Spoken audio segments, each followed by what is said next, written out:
Father, kuya. Father, bigat ka. Sige, pakita mo ang inyong gila. Gila. Gila. Gila.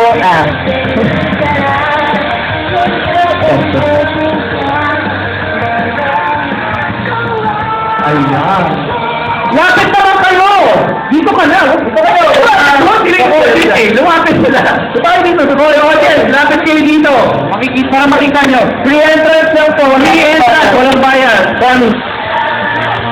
Ayan, so, meron tayong tatanong kay Mr. Frankenstein! Yes, Mr. Frankenstein! Mr. Frankenstein! So, Mr. Frankenstein! Sige, lapit natin ang mic. Mr. Frankenstein, ang tanong sa'yo. What is the most difficult aspect of bringing the character you are cosplaying to life? Pwede mo Tagalog. Pwede mo Tagalog. Pinakamahirap na aspecto pagka tayo ay cosplayer, ay nasa cosplay character, ay pag-internalize ng kanyang personality. Sabihin, lahat ng ugali niya dapat alam natin. Kumbaga character. Character siya. Ayan, so, let's make a final presentation. Impress mo yung mga judges. Okay, impress for your final voting. Yan.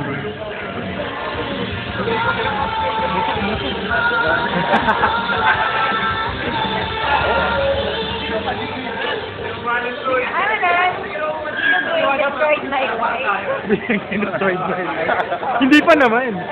Okay, our next contestant number 2 is Erwin Boydon as Wolverine from X-Men! Wolverine! Oh! Oh, sige! Oh. Party boy!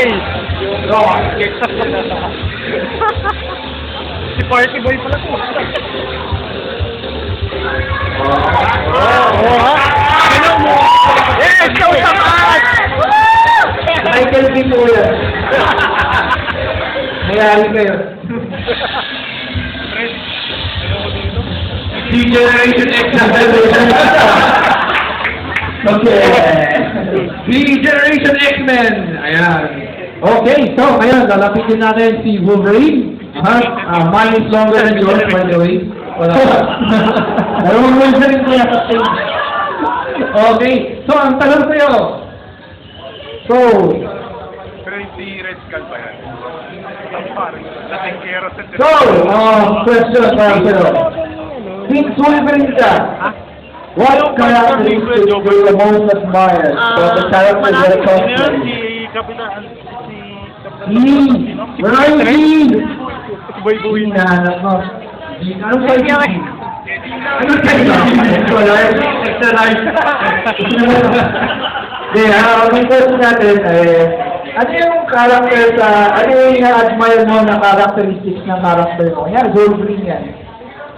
Being aggressive. Oh, aggressive. Aggressive ka pala sa mga chicks, no?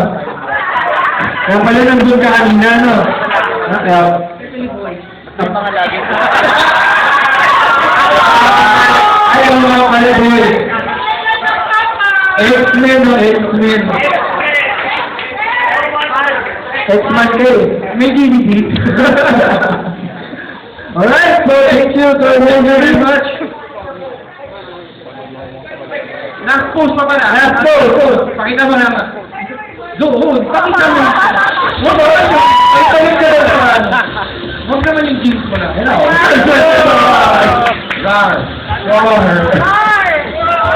Ay, ano nga pala siya, yung X-Men siya dapat. Okay, next we have contestant number 3. Sir Jonathan Salazar. Character name is Red Hood from Batman.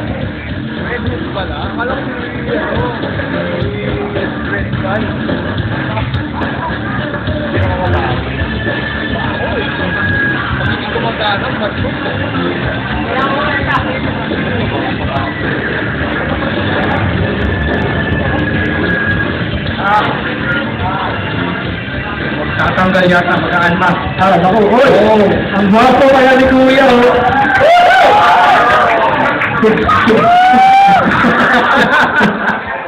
Okay! Okay, ang tanong. Kilala mo si Robin? Red Hood, kilala mo si Robin? I was the second Robin. You were the second Robin. Ah, ikaw pala ang second Robin. Oh, so you weren't Robin Hood. Ayan.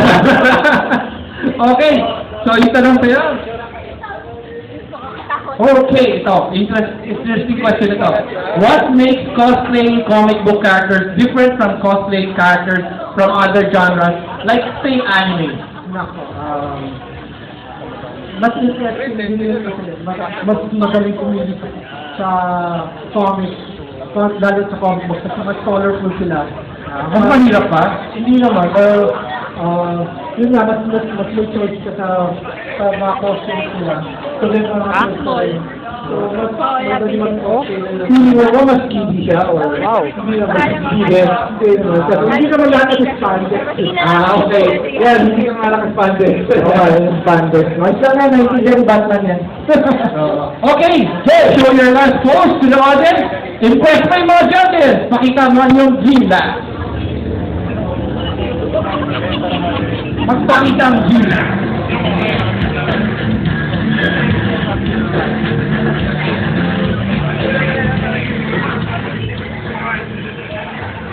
Okay, next we have contestant number 4. This is John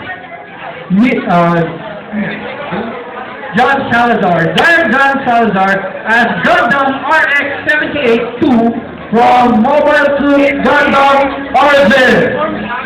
Ayan! Ayan naman! Gundam cute naman! Woo! Uy! Okay! Pwede mo sa yan. Kaya pa rin tatanong. Ay, nalala ko nasa ng TV ko. Doon. Dito na naman.